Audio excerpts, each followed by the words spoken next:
Chapter 21, Findings, on page 180. Newsflash: invisible people make excellent spies and thieves. Finding exactly what I want at the legal department is ridiculously easy. Access through the security doors? A snap. I wait for a slow-moving person of considerable size and slide through the doorway right behind his behind. Finding the right information? A cinch. I've got a name to work with. Amber Carson is the woman who stonewalled Alicia on the phone about 2.5 hours ago. I find her office on the 4th floor, which is the only hard part, and then I wait patiently in an empty cubicle until she goes to lunch at 12:25. Miss Carson apparently trusts all her coworkers because she doesn't log off of her computer, which is good because it saves me the trouble of finding Alicia and telling her that this is going to take a lot longer, which it would have because I'd have had to wait until Amber Carson got back from lunch. Then I'd have had to look over her shoulder to learn her password, and then wait for her to leave her office again so I could use her computer. I don't know if I could ever be a good lawyer. Lawyers are organized. The folks at Sears keep their files in such good order that I bet I could start from nothing and find whatever I needed in 15 minutes or less. But I don't even have to do an actual search. That's because I've got inside information. I happen to know that Amber Carson accessed the very file I'm looking for earlier today when Alicia called her. So all I have to do is use the Recent Documents utility on her computer, point, click, and there it is, which is kind of a shame. I went to a lot of trouble to memorize the model number of the blanket, all 10 characters, and now I don't even need to use it. The database notes show the entire history of my doomed electric blanket. Turns out 9,308 blankets were sold before it was discovered that some percentage of the controller units had been manufactured with faulty resistors. As of today, 379 customers have complained, and of those, 163 have accepted a new blanket. When the problem was first noticed, the legal counsel had advised that there should be no product recall, but rather customer service should go with a replace as requested plan. Only one customer had complained that he believed the blanket made his heart pacemaker malfunction, but there was no injury and no lawsuit. Still, to be on the safe side, the legal staff set the policy that any complaining customer with a pacemaker should be advised to discontinue use of the blanket and return it immediately for refund, credit, or exchange. I'm glad I know enough about computers, because all I really want from the file is the list of 379 people who complained about the blanket. And with a couple simple sort functions, I've got their names and addresses and phone numbers isolated on a list. Printing out the list would make a big stack of paper, unless you know how to format, which I do. And it turns out that Amber Carson is an important enough person in the Sears legal department to have her own little laser printer on a work table by a window that looks out over the rolling lawn. So I put my whole list into 7-point type, single space it, format it into 6 columns, and print it out. I end up with just 3 pages, very small type, but readable. I fold the stack of pages inward from top to bottom 3 times, and then fold the result in half, lengthwise twice more.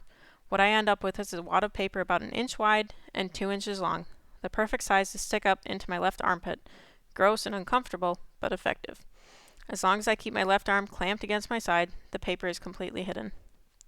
By 12:47, I am on my way to hunt for Alicia. I could just go to the main entrance and wait for her, because that was our plan. But what's the fun of that? I'd rather track her down. I glide through 3 different doors, then down 1 stairwell, along 1 corridor, through 1 last door, and then I'm outside. It's a lot more spring-like in Hoffman Estates than it was in Hyde Park.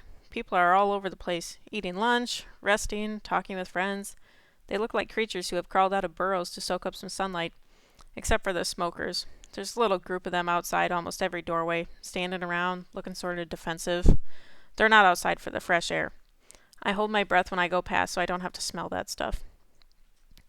The map at the reception area said the personnel offices are in a building that's close to the main entrance. Again, I wait for someone to help me through the security doors. Once inside, I'm lost. I'm on the ground floor, and it's an area about the size of 3 football fields.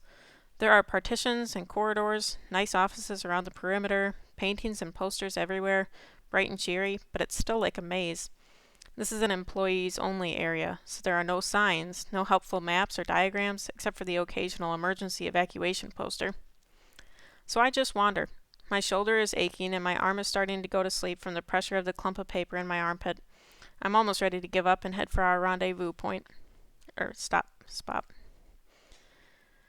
Then I hear Alicia's laugh, complete with that little snort at the end. I follow the sound to a glass-walled conference room where she's sitting with a bottle of Snapple and a thick blue folder on the table in front of her. Alicia's smiling and nodding, moving her head to follow the voices of the people at the table. She looks like she could have just graduated from college, with honors, and 3 proposals of marriage. Apparently, the guy who picked her up from reception is the big joker, because as I approach, he says something I can't quite hear, and Alicia and the 2 other people in the room start cackling again. Also at the table is a man who looks as old as my dad, but with a wrinkly face with a gray mustache and not much hair up top. He's wearing incredibly thick glasses. The 4th person is a woman who's maybe 30, maybe younger. She's got short blonde hair and big earrings, and she's wearing a soft gray pants and jacket outfit with a pink shirt. A nice enough face, a good smile, but squinting. Then I see this lady's like Alicia.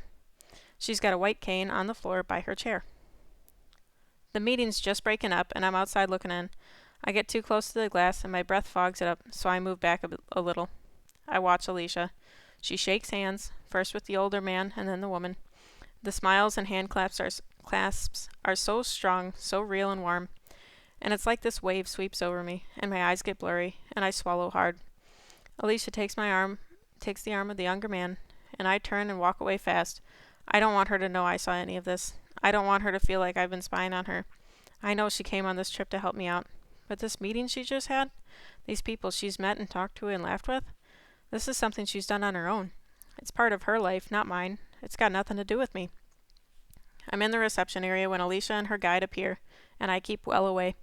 Another warm handshake, then he's gone, and the woman at the desk says, "Alicia, I noticed you arrived by cab earlier. Would you like me to call one for you?"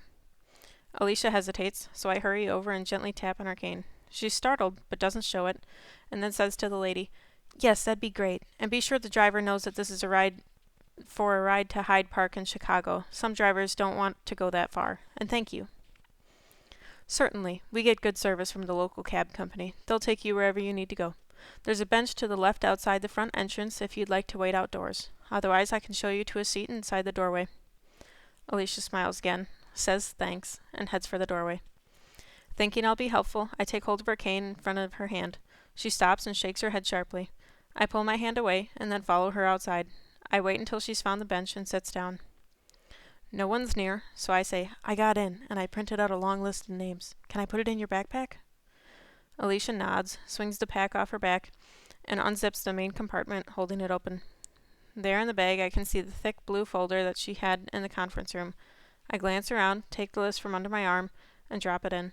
Alicia feels it hit the backpack, so she pulls the zipper closed, swings the bag behind her, and loops the strap back over her shoulder. She whispers, "So, you got something?" And I whisper back, "Yeah." The cab that arrives has no divider between the front and back seats, so I can't talk to Alicia. There's nothing to do but settle back in the seat and look out the window. The outer highways aren't too crowded, but when we get closer to O'Hare, everything bogs down. The cab is crawling through afternoon traffic. I'm 3 feet away from 2 other people, and I can't talk to either of them. I've never felt this alone. And the worst part is that Alicia seems perfectly content not to talk. She seems glad that she doesn't even have to try.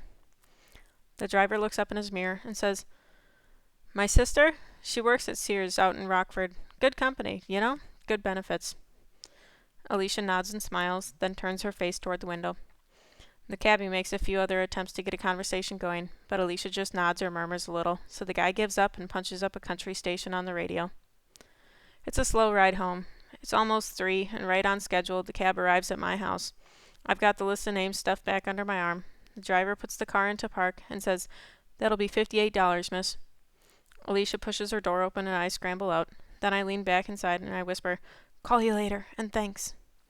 Alicia nods slightly to me, then faces the cabbie and says, "I'm sorry, I just remembered an errand I have to run. Could you drop me at the big library on 56th Street between University and Ellis?" Because that was our plan. The driver shrugs and puts the car back in gear. "It's your money." Alicia closes her door and the cab pulls away. I watch her go. There's a gust of wind from the east, and I shiver. I turn to go inside. And I feel like something has ended. Or maybe begun. Or maybe both.